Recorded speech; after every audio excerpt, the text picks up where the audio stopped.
नोंथांमोनखौ आंनि अलंबार नार्जारि चेनेलाव बरायलायबाय। नोंथांमोननो मोनसे दिनै बेरेफुंजानि मोनसे भिडिअ लानानै फैदों। एक्सुवेलि आङो दा रङियायाव दंफैयो ट्रेनिंनि थाखाय।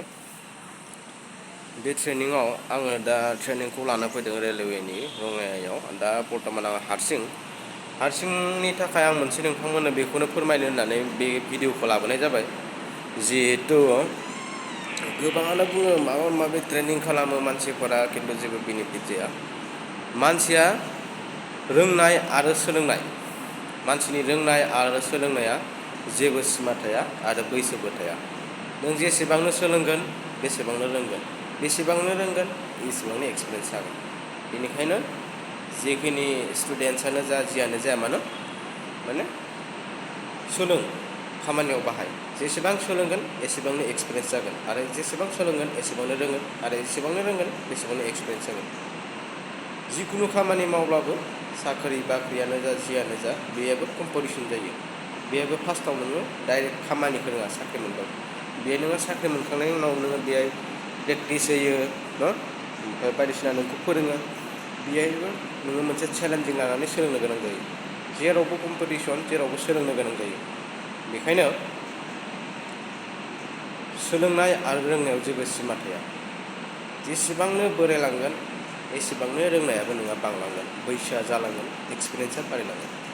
बेखायनो जिकुनु खामानिखौ जोङो सोलोंनानै लानांगौ। सोलोंना लानायाव जेबो लस गैया आरो बैसो आरो बैसोनिबो जेबो सिमा थाया आरो रोंनायनिबो जेबो सिमा थाया। बेनिखायनो जेसेबां हायो जोङो सोलोंनांगौ। आरो सोरबा बुङो जिकुनु माबा मोनसे सोलोङोब्ला खामानियाव फैया होनना बुङो। बे मिसा बाथ्रा। फैयो, मानो खामानियाव फैया जानो। माबा मोनसे सोलोङोबा जिकुनु बुस्थुआनो खामानियाव फैयो। खिन्थु बेखौ सुइटेबोल हिसाबै जोङो बाहायनो रोंनांगोन, बेनो आरो बाथ्राया। मोनसेबो स्किला ओरैनो गारनानै थांजाया।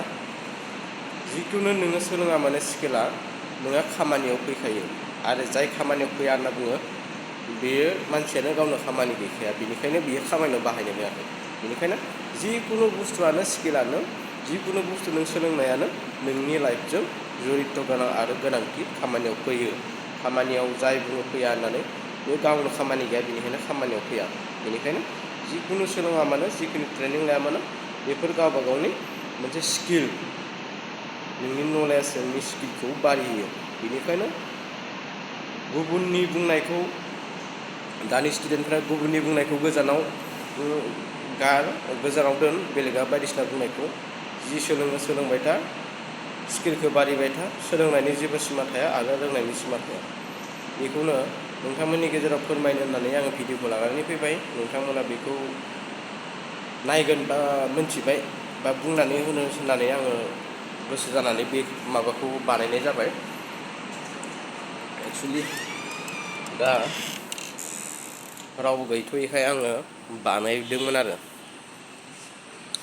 आंनि बेक साइडआ बे अफिस रङियानिनो रेलवेनि हेडकुवार्टार बे उनजा थानाया बेयो आरो बे ट्रेनिं सेन्टार गोजा बेफोरो गासैबो। बेखिनिखौनो नोंथांमोननो फोरमायबाय आरो चेनेलखौ मोजां मोनदोंब्ला अननानै चेनेलखौ साबस्क्राइब खालाम, लाइक खालाम।